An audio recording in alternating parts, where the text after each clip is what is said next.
قلبه، وإن رأيته مهموما ففرج همه، وإن رأيته فرحا فأتمم عليه فرحه.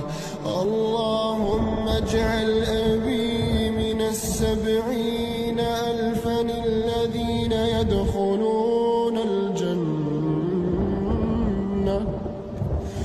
اللهم اجعل أبي من 70,000 الذين يدخلون الجنة بلا حساب ولا سابق عذاب.